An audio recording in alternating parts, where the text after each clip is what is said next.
Okay, good morning and welcome to an oral argument session of the 5th District Court of Appeal. We have one case on the docket here today at 11. My name is Rand Wallace. I'll be presiding over this session. I have joining me on this panel Dan Traver, who is from Orange County and currently sitting on our court. And we also have the privilege of having Associate Circuit Court Judge Lisa Munyon from the 9th Circuit helping us out today. I want to thank Lisa for taking the time out of her busy schedule to be up here and help us with these three cases. And just want to caution everybody to make sure you have all of your noise-making devices on mute. And Ms. Harris, I'm going to assume that you would like 5 minutes of rebuttal. Unless you tell me differently, we can adjust the clock if you want to change that time. But without further ado, I will turn it over to you. You have the floor. 5 minutes will be great, Judge. Okay. Thank you. So we're here this morning on a commercial eviction, and we've raised two arguments. The first being that Mr. McCoy lacked standing to bring the eviction against my client, Mr. Temple. Now, we've set out the intricacies of the land, the purchase of the property in the brief. I'm not going to go over those unless you have specific questions. But our position with respect to the eviction is that Mr. McCoy does not have standing. He is neither a party to that that lease. The lease for the property was between a gentleman named Mr. Butt and my client, Mr. Temple. At some point in the course early on, there's a agreement entered, the land trust agreement for the sale of the property. The property is then deeded from Mr. Butt to my client as trustee of the historical trust.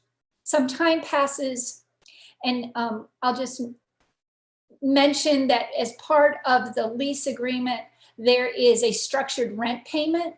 Some of that, what that was based on was renovations to the property would be done over the course of the period of the lease agreement, and rent was adjusted accordingly. The first 5 years of the rent were free. The second 5 years of the rent were at a reduced amount based on the renovations. So both at the trial level and in Mr. McCoy's brief, he acknowledges that he's neither a party to that lease agreement, nor is there an assignment of that lease agreement. He asserts that there's an implied assignment. And our position would be that they have failed to indicate what placed Mr. McCoy in the shoes of Mr. Butt in order to evict, because it's important here that they argued to the trial court, and they argue here that the instrument, the basis, the document for the eviction is the lease. So our position is that they failed to demonstrate how Mr. McCoy stands in the shoes of Mr. Butt to execute on that cancellation clause in the lease. And I would suggest to you that there is no basis for that he lacks standing to evict Mr. Temple under the cancellation clause, because that's the important part, is that that's the basis, is that cancellation cancelable with 90 days notice. Now, if you look at the contract itself, the lease agreement, there's a provision in there in paragraph 18.3. That paragraph indicates that there has to be written consent to alter, amend, or revoke the contract. In the absence of that, I would suggest that any implied assignment that may exist or potentially be arguable under the land trust agreement is defeated by there is no written consent from either party, Mr. Butt or Mr. Temple, to allow Mr. McCoy to stand in the shoes of Mr. Butt. Does section 18.1 of the contract contemplate a successor landlord? I'm sorry, I forgot, it's reverberating a little bit, the sound. Oh, no worries. The medium is definitely not perfect. I'm asking if section 18.1 of the contract contemplates a successor landlord. Well, I think it may, but without because in connection with the deed assigns the lease to the trustee of the historical trust, Mr. Temple. So we have that complicating factor. The deed, from the language of the deed, that lease has been assigned to the trustee. So while that provision may be in the contract, it still doesn't afford a pathway for Mr. McCoy to stand in the shoes of Mr. Butt to execute on the lease, because that's their premises. They are executing the terms of the lease. There's no indication, and for purposes of argument here, it's just it may not be neither here nor there, but they're not seeking to evict him under any provision of the land trust agreement. It's the lease, and the lease has been assigned to Mr. Temple. And there's nothing showing how he stands in a contractual relationship under the lease that allows him to execute on that under that cancelable with 90 days notice provision. Did that answer your question? I think so. You can continue. Our second issue deals with the actual cancellation provision.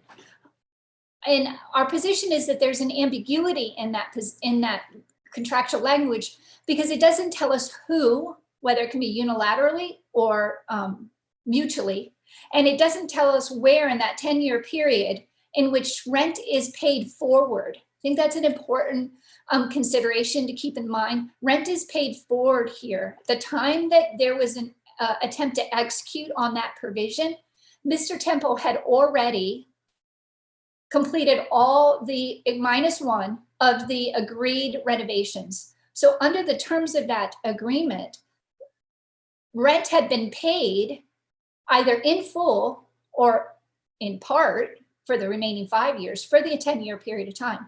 So under the language of that provision, it doesn't tell us who or when. And if anything, there's an argument raised that in the absence of that it was could be done unilaterally. But I would point to 18.9 of the lease agreement that specifically references mutual cancellation. It's the only time we have any discussion about cancellation in the contract. It's referred to as a mutual cancellation. Now, both in Mr. McCoy in his brief and argument below, I would suggest confuses cancellation, termination, and expiration. And certainly cancellation presents a different scenario than termination, or in fact, expiration of this contract. There's been no expiration of the contract. It was due to expire at 10 years. Mr. McCoy attempts to cancel after 3 years, but cancel is very different than terminate. And what he's done here is terminate or attempt to terminate after rent has been paid. So in the trial court found that there was the trial court found that there was At least that's not my dog. So sorry. Make it back on track. The trial court found that there was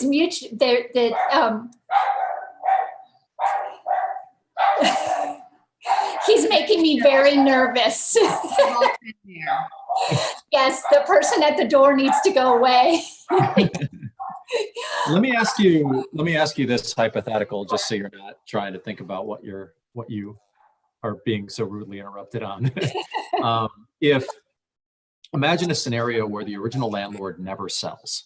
So you're just dealing with a situation where standing or your arguments as it relate to standing aren't going to be an issue. Assume further that your client does all of the renovations in the first 30 days, spends $300,000 on doing them.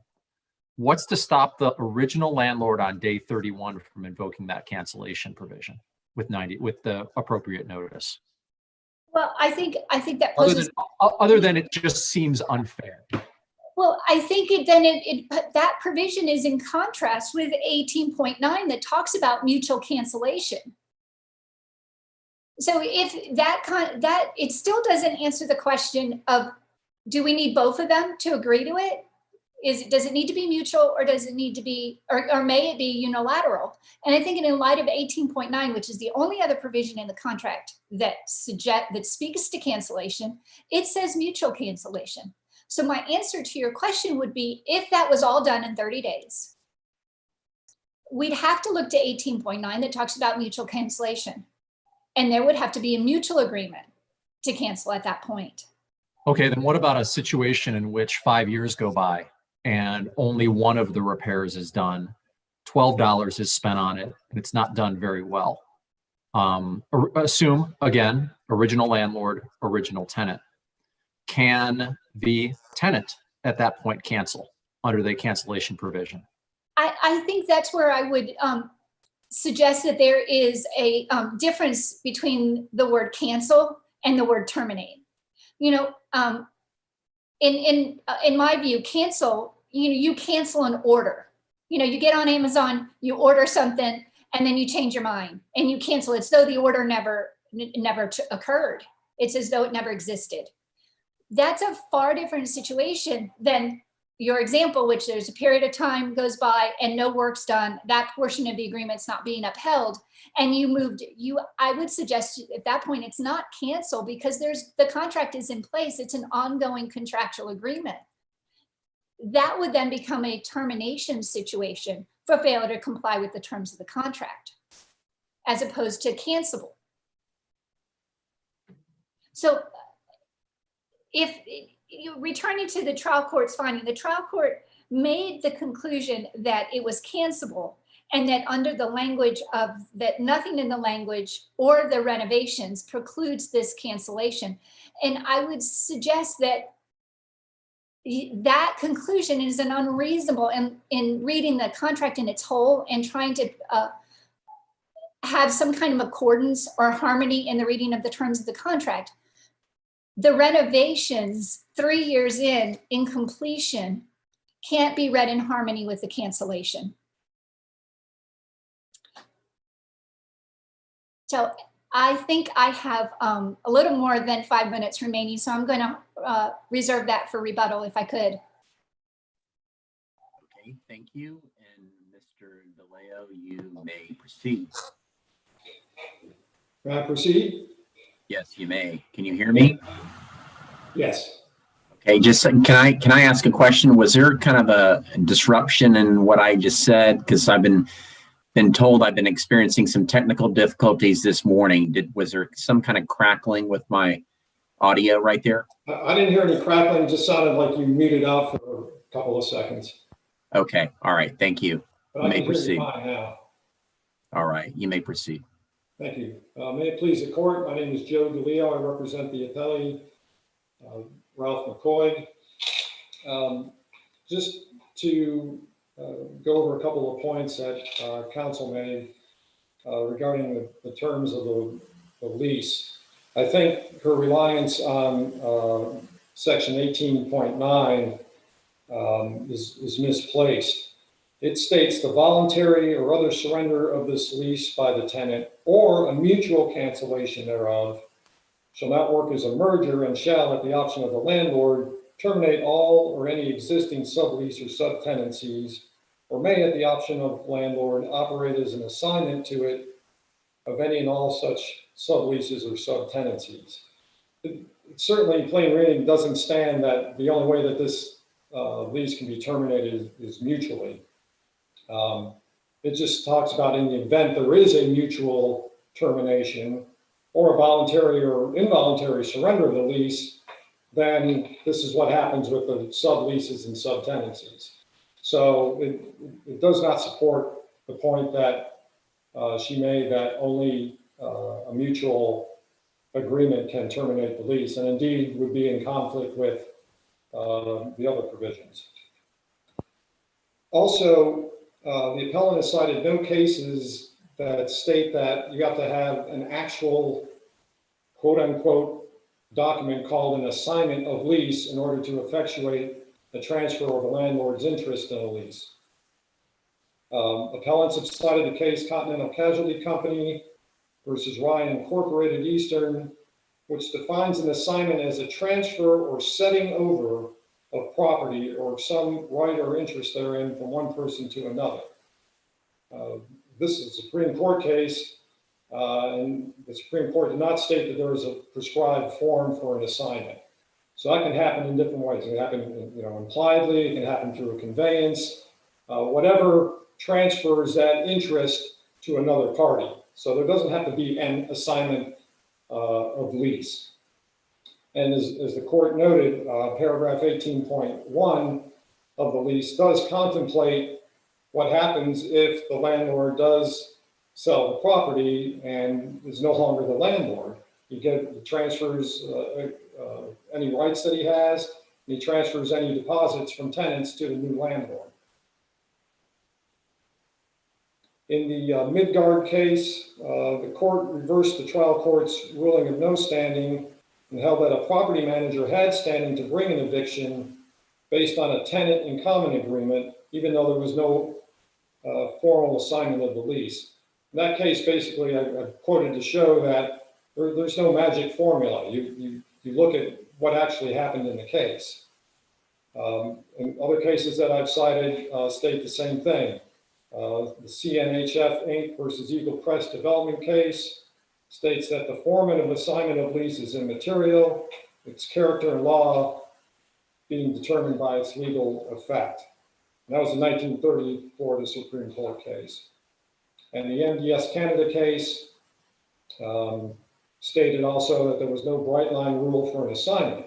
So you have to consider multiple factors: the language of the agreement and its subject matter, the substance of the interest that was actually transferred, and importantly, whether the transferor retained any substantial rights. Here, Mr. Butt, obviously, when he sold the property, retained no rights. If you look at the facts of this case, the land trust agreement was entered into by the trust, and Mr. Temple was named as the trustee under the land trust agreement, but it was entered into between him and my client, Mr. McCoy, because Mr. Temple wanted to purchase the property but didn't have the funds to do so at the time. But if you look at the actual terms of the land trust agreement, it clearly shows that the beneficiary, Mr. McCoy, appellee here, had basically unfettered power over the leasing and managing and all other aspects of the property pursuant to that land trust agreement. Paragraph 2B2, the power to manage, possess, and control all the property. Paragraph 2B3, the right to receive the earnings, avails, and proceeds from the leases and other uses, and from the mortgages, sales, and other dispositions of the property. 2B4, the enjoyment of all rights and privileges regarding the property, as if the beneficiary was the legal and equitable owner of the property. Paragraph 3, that the beneficiary and not the trustee is responsible for the payment of all real property and other taxes. Paragraph 5 states that the beneficiary shall have the sole possession, management, and control of the selling, renting, repairing, maintaining, and handling of the property, and the trustee shall have no right or duty in respect to such matters. So it's clear under the land trust agreement that the beneficiary has control over the lease. Now that lease was transferred to the trust by a deed from Mr. Butt. And as the appellee as a beneficiary under the trust has all the power to collect the rents and enter into leases and control the property. But if you look at the general warranty deed, which was an exhibit at the trial, It states, it's a general warranty deed, and it states that it's transferring the subject property together with all tenements, hereditaments, and appurtenances hereto belonging or in any wise appertaining. So there is standing here. The standing comes from the land trust agreement, where the beneficiary, my client, has full power and authority under the trust to deal with the property, and pursuant to the general warranty deed, was transferred, the trust was transferred the tenements to the property. Appellant's argument that I stated in closing argument that the eviction can only rise and fall on the subject lease and not the trust is taken out of context. That argument was made in response to appellant's affirmative defense that I failed to state a cause of action by not attaching a copy of the land trust as an exhibit to the complaint. That was the only reason that those statements were made. They were made in response to the argument that, well, the land trust was a necessary document that had to be attached to the complaint, and I argued, and the court agreed that that was not the case. But that's the only reason that was stated. The lease doesn't prohibit the assignment. 18.1 contemplates the assignment. There's no prohibition against the landlord assigning or transferring the lease. If you look at the Superior Insurance Company versus Liber case, it's a 5th DCA PIP case cited by the appellant. It states that once an unqualified assignment is made, the assignor has no right to make any claim on the subject contract. Paragraph 12 of the lease, cited by the appellant, only applies to the tenant's subletting or assignment and continuing to be responsible for the rent. So that's the tenant subletting, not an assignment by the landlord. The land trust agreement and the deed both meet the requirements of 689.01 with the subscribing witnesses, and the court correctly found that my client had standing to bring this action. As far as the second issue regarding the actual eviction, the trial court was correct in finding that the 90-day cancellation provision was a proper ground for the eviction of the appellant.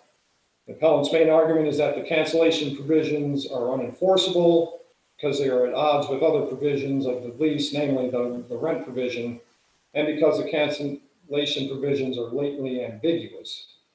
The Brooks versus Green, Green versus Life and Health of America, the Snyder versus Florida Prepaid College Board case, which was cited by appellant, states that a contract must be applied as written.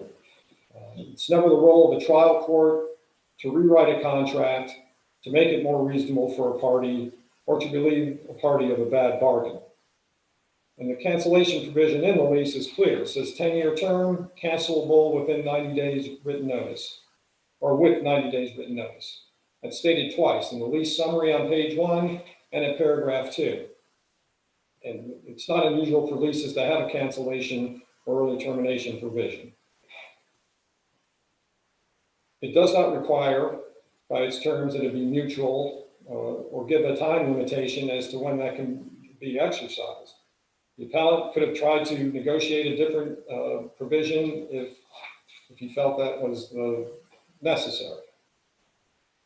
But as he testified, or as my client testified, the appellant told him that he wanted that in there because he was starting a new business venture, which he had never done before, and wanted an out in case things didn't go well.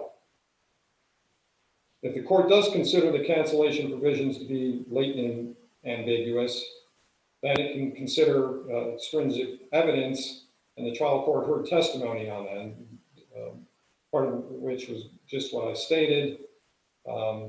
The appellant, Mr. Temple, admitted that he had read the lease before signing it, and that the lease does not state that the cancellation can only occur within the first 90 days.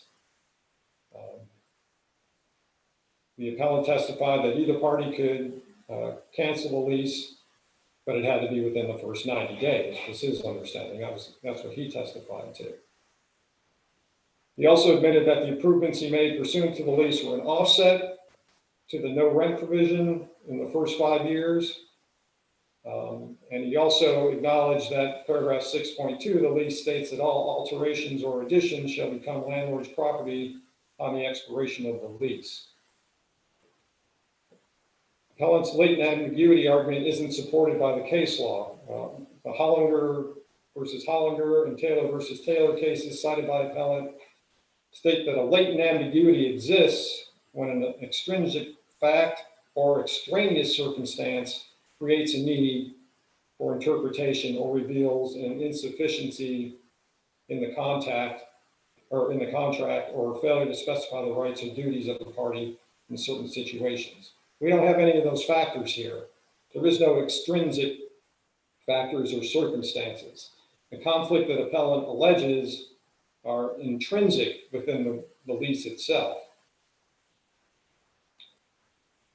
There's also no insufficiency in the lease or a failure to specify rights. The rights are laid out in the lease.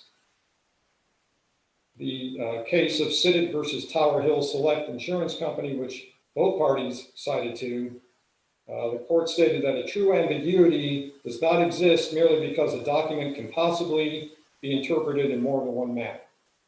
The trial court made specific findings of fact regarding the credibility of the witnesses and found appellee to be credible and appellant not to be. This is reviewed under the competent substantial evidence standard, and that's cited in the Hobby Lobby stores case. The distinction between cancellation and termination that appellant tries to make, I would argue in this context, is a distinction without a difference. The plainly discernible meaning of the term cancellation would of course mean termination of the lease. So the cancellation provisions are clear. They do not conflict with the other provisions of the lease, and the lease can be read harmoniously together, and those provisions are enforceable, and they are not blatantly ambiguous. To hold otherwise would make the cancellation provisions meaningless. That's all I have, unless the court has questions for me. Okay, thank you. Ms. Harris, you may proceed. You've got a little over 8 minutes. So I think if we were to flowchart or to track the steps of this lease agreement, before we do that, what's triggered the eviction here is that 90-day cancellation clause. That doesn't exist under the land trust agreement. It exists under the lease. That's the step stool that Mr. McCoy is using to get into court to remove Mr. Temple from this property. So it's clearly the lease that is the controlling document. There's nothing in the land trust that says you can cancel within 90 days. That's not in that. So if we were to look at the steps that this lease agreement went through, it's from Mr. Temple and Mr. Butt. Then there is a assignment from Mr. Butt back to Mr. Temple. How does Mr. McCoy have the contractual right to evict with 90 days notice? How does that right end up in his hands to execute? And I would suggest to you that it doesn't. If we look at this right, it's not coming. Whether Mr. McCoy has other rights with respect to the property, that's a different discussion. The discussion that we have is over this cancelable with 90 days. How does he end up with that in his hands to bring it to court and say, I want to evict this gentleman based on this 90-day clause, and he doesn't have it. And if he doesn't have that, the lease, the purchase, the land trust agreement may have provided him any other number of rights with respect to the property, but does it give him the 90 days to cancel? And I would suggest to you it doesn't. When we track the assignment of that right, that contractual 90-day right to cancel goes from Temple and Mr. Butt, then from Mr. Butt back to Temple. It doesn't end up in Mr. McCoy's hand. And so I would suggest to you that he doesn't have standing here under that. There's nothing in the land trust agreement that gives him that 90-day right. He may have some other reason, may have under the land trust, but that's not the one he brought to court. The one he brought to court was the cancelable with 90 days. And that, I would suggest to you he doesn't have a basis to execute that provision of the lease agreement. Unless you have questions about the cancellation and the distinctions that we're making between terminate and cancel, I think I've gone over that. I'm of the opinion that they're very different. They mean two very different things, cancel and terminate. And the trial court's conclusion that the renovations did not impact the cancel cannot be read in harmony with the rest of the contract. So unless you have any other questions for me, I don't think I have anything else to add. Okay, we don't have anything. Thank you very much for your arguments. Very well argued by both sides, and we wish you a good day. We're in recess.